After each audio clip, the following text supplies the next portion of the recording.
Fenty, Nike, McDonald's, Transport for London, Stormzy, the Pope? What on earth do these all have in common, and how is it relevant to you? In today's short set, we're going to be looking at the power of personal branding, why it's key for building a career, and giving you the tools you need to start defining your brand right now. I'm Bud, your host for this short set, and this is Personal Branding. What is it, and why is it important for building a career? Take a look at the following pictures and decide if you think they're a brand or not. Would you reckon? Some red herrings in there? Or are they all brands? Well, they are. Everything you just saw can be classified as a brand. So what's a brand? A brand can be defined as a way of identifying a business or product as distinct from others.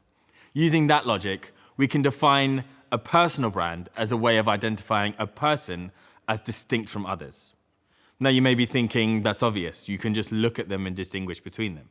But there's more to it. Brands convey a wide range of things, and image is just one part. So what's the big deal? Why should you care about having a personal brand? There's this little known book by Clarice Polk, and the title of it is People Don't Know What They like what they know. Now this book isn't about marketing or business, so don't go shopping for it on Amazon thinking it'll make you the next Elon Musk. It's actually about religion and the arts. However, the title of the book is essentially the reason people with strong brands are often successful in business. The phenomenon is called social proof, and there's actually a lot of research into it. A 2007 study found that when individuals hold a variety of prominent values in common, they often tend to develop a sense of familiarity that renders the behavior of the others more predictable and, in turn, promotes trust. That is the key to having a strong personal brand and why it's so important.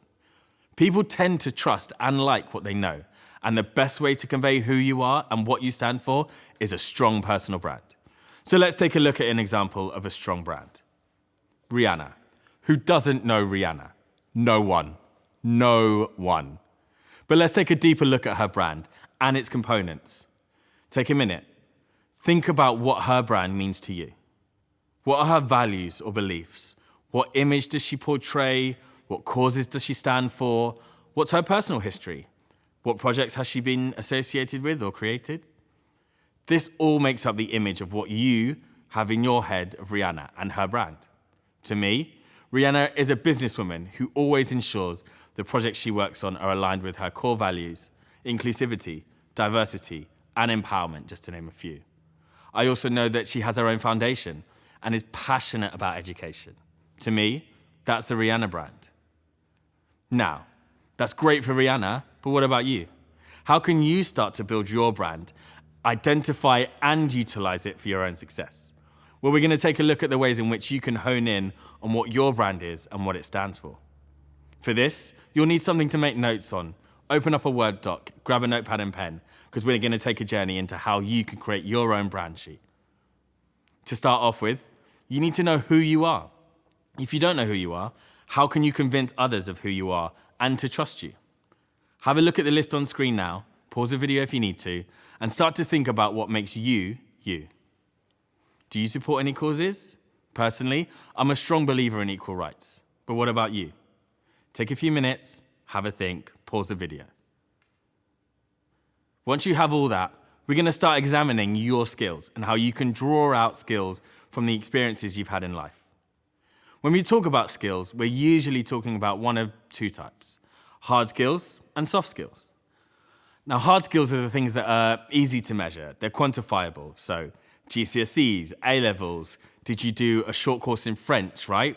Easy to prove you did it because you have a certificate. Now, soft skills they're less tangible, and they're things you build up through everyday life experience. To give you an example, if you volunteered in a shop part-time, you could say that you built up communication skills from talking to customers, timekeeping skills by arriving to your shift on time, money management skills from handling cash at the till. You get the picture.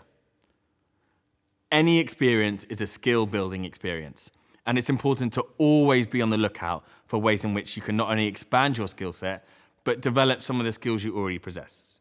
For more on this, check out the Stepping Out of Your Comfort Zone short set with Natalie. Once you have a good list of skills, have a think about how you can use your experiences to add credibility to them. This is a key tool when you're doing things like CV writing, editing your LinkedIn profile. People have no reason to trust a long list of skills with no evidence to back them up or make them credible. If you want to find out more on how to write the killer CV, check out the How to Think Beyond Grades When Writing a CV set with Roxanne. You should now have more of a picture of who you are, what interests you, what skills and experience you have, and hopefully some kind of idea what your brand is, which is great. As you progress in your career, you'll have opportunities to try new things, diversify your brand, and go in all sorts of directions. And that's completely fine.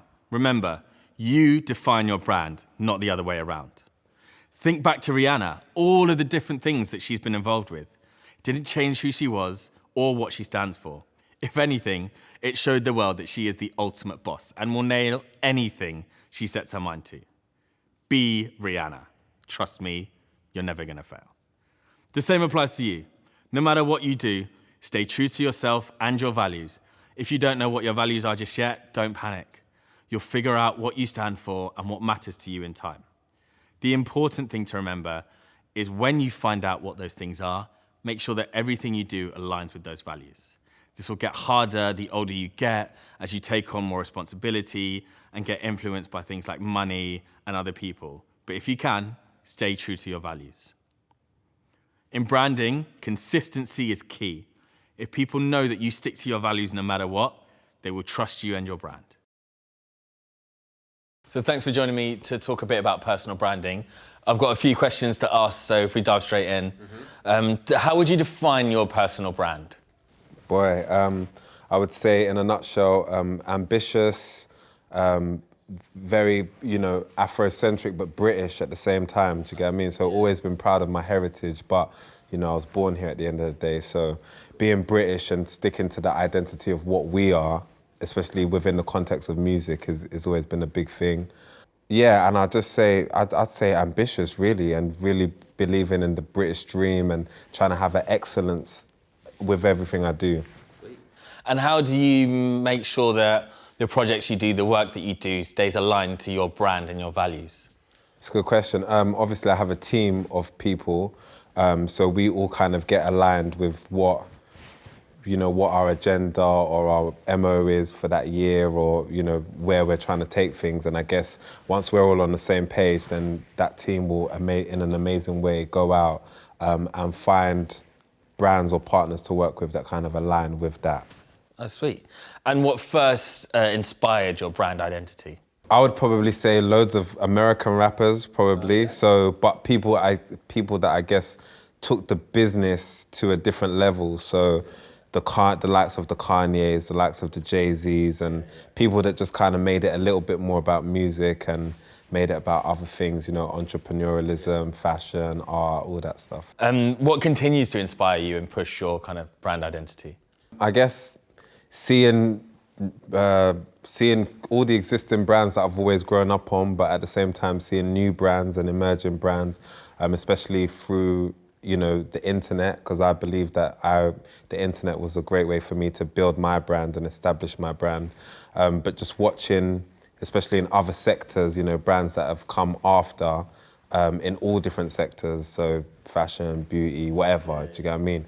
But just seeing them and seeing how dynamic they are and how, just in this kind of like, in this time that we're in now where the internet is such a useful tool, how as a brand they're just able to utilize that to their advantage. So I think that's what always keeps me inspired and motivated.